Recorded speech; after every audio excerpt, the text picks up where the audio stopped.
As you all know about ये video किस topic पे होने वाली है। इतनी खुशी all about scholarship. Step by step आपको बताता हूँ कि क्या क्या चीज़ें इंपॉर्टेंट रहती है और एलिजिबिलिटी क्राइटेरिया क्या रहता है, डॉक्यूमेंट क्या क्या लगेंगे और डेट क्या हो सकती है एंड कितनी स्कॉलरशिप आपको मिलेगी।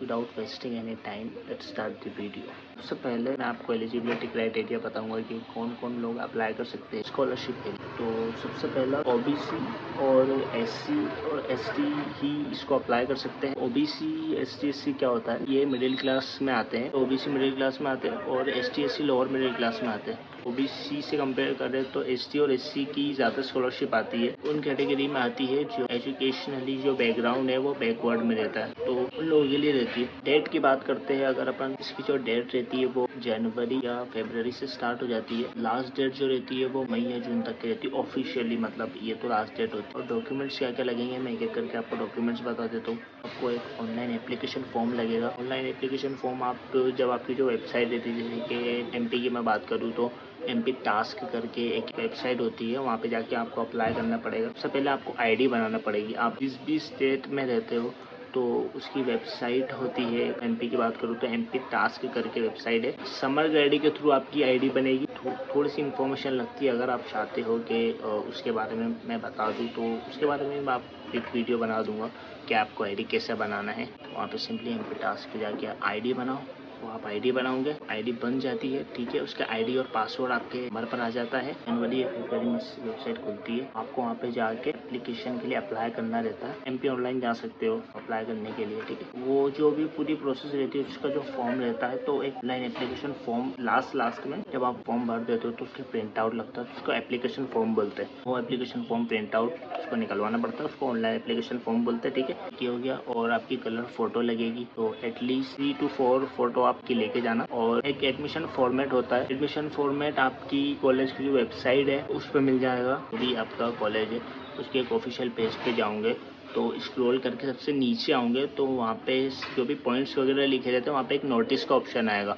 आप वहाँ पे नोटिस के ऑप्शन पे क्लिक करोगे, वहाँ पे और 3-4 पॉइंट आएंगे। लाइक स्कॉलरशिप नोटिस के बारे में भी आएगा, तो वहाँ पे आप स्कॉलरशिप नोटिस के ऊपर क्लिक करोगे। वहाँ पे जो भी है आपका एडमिशन फॉर्मेट लिखा है, क्योंकि मेरा एक्रोपोलिस का तो वहाँ पे रहता है एडमिशन फॉर्मेट। आप वहाँ से एक पीडीएफ रहती है, वहाँ से निकलवा के उसको फिल करके उसको भी तैयार कर सकते हो। And the fourth one is admission slip, जो कि आपको एडमिशन के टाइम पे मिली होगी, तो आपने एडमिशन करवाया होगा। जब भी आपने एडमिशन करवाया होगा आपको एक एडमिशन स्लिप मिलती है। स्टूडेंट सेक्शन होगा आपके कॉलेज में, वहाँ पे जाके आप एडमिशन स्लिप के बारे में पूछ सकते हो कि मैम मेरी एडमिशन स्लिप अगर आपको नहीं दी है तो। 5 फीस फी रिसिप्ट की फोटो कॉपी होना चाहिए and domicile certificate and caste certificate, ठीक है। डोमिसाइल सर्टिफिकेट मूल निवासी एंड कास्ट सर्टिफिकेट जाति प्रमाण पत्र। 7th की मैं बात करूँ तो फादर्स इनकम सर्टिफिकेट, जो कि आपका वैलिड रहना चाहिए। 3 साल तक के ही वैलिड रहता है, तो जाके उसको अपग्रेड करवाइए।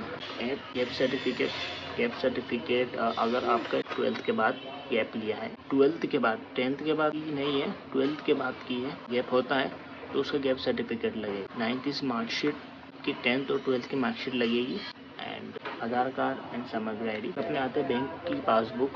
बैंक पासबुक आपकी एक्टिव होना चाहिए। आपके नाम का अकाउंट हो तो ज़्यादा अच्छा है। पर्सनल अकाउंट होना चाहिए अगर आप 18 के ऊपर है तो। आप जो बेबी बैंक अकाउंट की पासबुक लग रही है, ठीक है, वो लिंक्ड होना चाहिए डीबीटी के, आधार से अटैच्ड होना चाहिए, आधार से लिंक्ड होना चाहिए आपका बैंक अकाउंट। ये भी ज़्यादा इंपॉर्टेंट है। और उसकी आपको एक प्रिंट आउट भी निकलवाना पड़ेगी। एनपीसीआई पोर्टल पे जाके आपको प्रिंट आउट निकलवाना पड़ेगी कि हाँ वहाँ पे बता रहा है कि मेरा जो बैंक अकाउंट है वो आधार से मैप्ड है, सीधे मतलब अटैच्ड है, लिंक्ड है, ठीक है। उसकी भी एक प्रिंट आउट लगती है। उसके बाद आते थे कि जिस बच्चे का ट्रांसफ़र हुआ है, मतलब जो 3rd सेमेस्टर में हो, 2nd ईयर में हो, उसकी अगर अपन बात करें तो आपका ट्रांसफ़र सर्टिफिकेट भी लगता है उन लोगों के लिए, आपके लिए नहीं लगेगा। जिनका ट्रांसफ़र हुआ उनके लिए लगेगा। उसके बाद आता है प्रारूप 4B, सिर्फ ओबीसी स्टूडेंट के लिए होता है। पीडीएफ होता है जिसमें आप आपके बैंक अकाउंट की डिटेल्स, आपके आधार कार्ड की डिटेल लगती है। इसकी लिंक आपको मैं शेयर कर दूंगा डिस्क्रिप्शन में। मैं सभी डॉक्यूमेंट है, 15-16 डॉक्यूमेंट होंगे ये, तो जो भी है मैं नाम वगैरह मैं आपको डिस्क्रिप्शन में दे दूंगा। और उसके बाद आता है शपथ पत्र, मतलब आप शपथ देते हो कॉलेज वालों को, उसका एक पत्र आता है, वो भी डिस्क्रिप्शन में मैं उसकी लिंक शेयर कर दूंगा। आप उसकी पीडीएफ निकलवाना, उसको उस फॉर्म को फिल करना। अगर आपको समझ में नहीं आ रहा तो कमेंट करना, मैं वहाँ पे थोड़ा सा क्लियर कर दूँगा किसी चीज़ की या किसी टॉपिक के बारे में। और अगर ये डॉक्यूमेंट की बात करें तो मैं ये डिस्क्रिप्शन पे जितने भी डॉक्यूमेंट सब डाल दूँगा। हाँ, डॉक्यूमेंट्स का भी हो गया भाई। डॉक्यूमेंट्स की अगर मैं बात करूँ तो सभी में आपके नाम सेम होना चाहिए। डेट, आपकी डेट ऑफ बर्थ, आधार, समग्र आईडी, डोमिसाइल, आपका मूल निवासी, ठीक है। आपके फादर इनकम सर्टिफिकेट, आपके फादर का नाम सेम होना चाहिए, आपके मदर का नाम सेम होना चाहिए। तो ये सब चीज़ें पहले से करके रखना। आपके कॉलेज वाले बताएंगे कि स्कॉलरशिप का टाइम हो गया है, फिर आप ये सब चीज़ें नहीं कर पाओगे एकदम। को एकदम इसका इतना नॉलेज नहीं है कि किसको कितनी क्या आती है। ऐसा है कि जिसकी ज़्यादा कम इनकम रहती है तो शायद उनको ज़्यादा मिलती है, और ST SC वालों को ज़्यादा मिलती ही है अगर आप कंपेयर करो OBC वालों को। तो मैं मेरी बताऊँ तो मेरी आई थी 28,000 के अराउंड आई है मेरी। OBC वालों की तो ज़्यादातर लोगों की इतनी ही आई है। OBC ST SC वालों का मुझे पता नहीं, शायद उनको ज़्यादा आती हो, 30-40 आती हो। तो this is all about this scholarship guys. अगर आपको और कुछ डाउट है तो आप कमेंट में मुझसे पूछ सकते हो, मैं आपको रिप्लाई कर दूंगा। एंड कुछ और क्वेश्चंस वगैरह आ रहे हो दिमाग में तो स्कॉलरशिप से रिलेटेड या फिर किसी और चीज़ से रिलेटेड, आपके कॉलेज से रिलेटेड कुछ और डाउट आ रहे हो तो आप कमेंट करो, मैं बताऊँगा उस बारे में, ठीक है। एंड वीडियो को यहीं पर ही ख़त्म करते हैं। सो मिलते हैं नेक्स्ट वीडियो में, तब तक के लिए keep going and okay bye.